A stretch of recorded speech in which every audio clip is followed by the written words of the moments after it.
quand tu trouves ton chemin de vie. Définir ce qu'est le chemin de vie n'est pas aisé, mais je dirais que c'est quand vous sentez que votre vie est harmonieuse, douce, apaisée et que ce que vous vivez vous semble naturel. C'est quand vous sentez que ce que vous faites, vivez, réalisez et que la relation que vous avez avec vous, aux autres et au monde vous paraît doux. Ce contexte n'est pas facile à trouver. Il faut d'abord comprendre ce qu'on peut faire naturellement. Quels sont nos potentiels? Et cela nécessite d'investir sur soi en dehors de tous les conditionnements et de tous les paramétrages que l'on a subis depuis la naissance.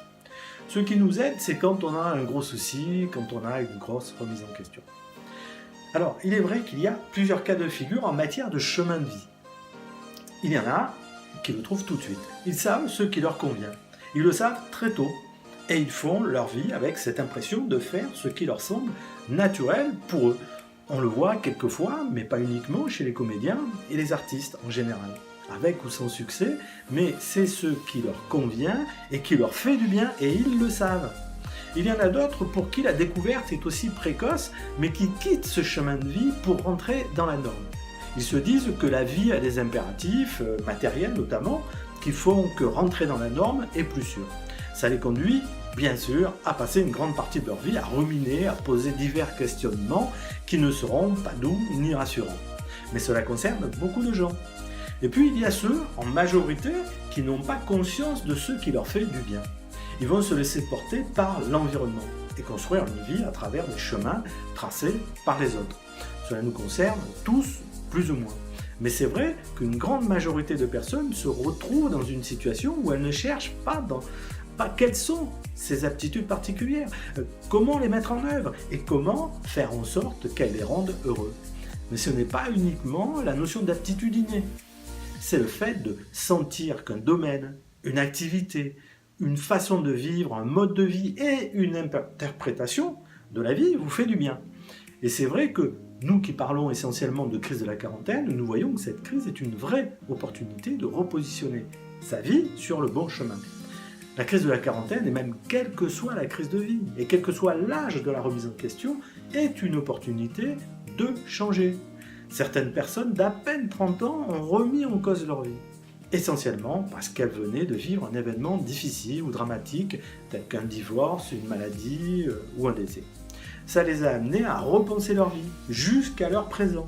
À partir de là, elles se sont mises, donc très jeunes, en quête de leur vrai chemin de vie. Je pense à un expert que j'avais interviewé et qui m'avait impressionné par cette précocité à comprendre qu'il devait changer sa vie. C'est Franck Viscuso dans l'interview, et sur mon site et sur ma chaîne YouTube.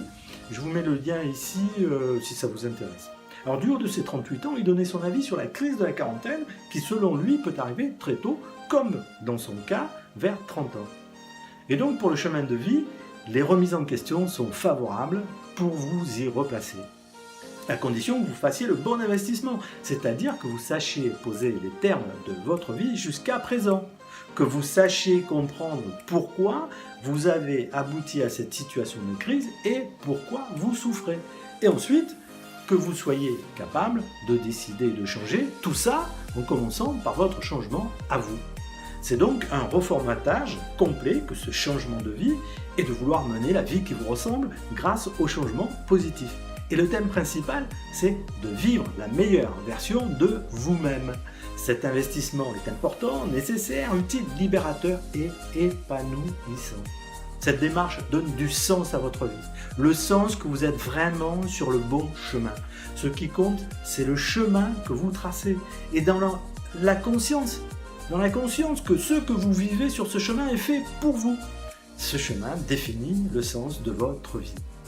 Voilà, c'était Didier, votre partenaire vers le meilleur de vous-même. Vivez bien votre vie à vous et je vous dis à bientôt.